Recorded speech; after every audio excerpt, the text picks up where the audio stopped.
Magandang umaga mga ka-happy hour. Narito ang mga balita para sa MBC TV Network News Update, 9 AM edition. PCG, magpapadala ng 2 barko para sa kaligtasan ng atin ito coalition sa WPS. Ipinahayag ng Philippine Coast Guard na magpapadala sila ng 2 barko upang tiyakin ang kaligtasan ng atin ito coalition sa kanilang ikatlong misyon sa West Philippine Sea, mula bukas, May 26 hanggang 30. Ayon kay Commodore J. Tariela, spokesperson ng PCG para sa WPS, ang isang 97-meter at isang 44-meter na barko ay ipapadala para magbigay ng seguridad, kahit na ang misyon ay isang civilian-led initiative. Ang hakbang ay kasunod ng insidente sa Pag-asa Island kung saan, ang barko ng Chinese Coast Guard ay 2 beses na binombahan ng water cannon ang BRP Dato Sanday, na nagsasagawa lamang ng marine research. Sa kabila ng tensyon, tiniyak ni National Maritime Council spokesperson Alexander Lopez, na hinihikayat nila ang atin ito na magpatuloy sa kanilang misyon at may mga contingency plans na umano sila sakaling magkaproblema.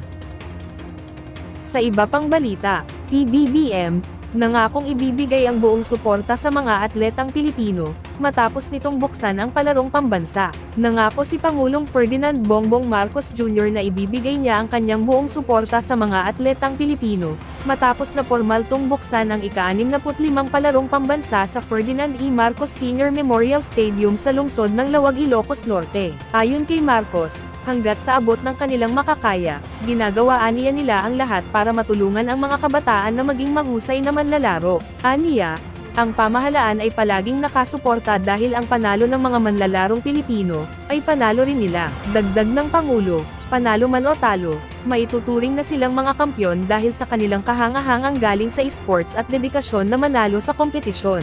Samantala, pinayuhan ni Marcos ang mga atleta na pangalagaan ang kanilang kalusugan, at ipagpatuloy ang pagtupad sa kanilang mga pangarap hanggang sa makamit nila ang tagumpay. Sinabi rin niya na sa hinaharap, ilan sa kanila ay maaaring maging kinatawan ng bansa sa mga pandaigdigang paligsahan. Tampok sa palarong pambansa ngayong taon ang 24 na regular na esport, kabilang ang athletics, basketball, volleyball, gymnastics, taekwondo, at swimming.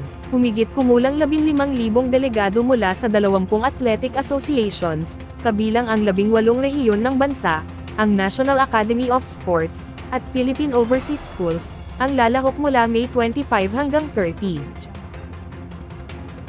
At yan ang mga balita para sa MBC TV Network News Update, 9 AM edition. Abangan ang mga susunod na balitaan mamaya, para sa 10 AM edition.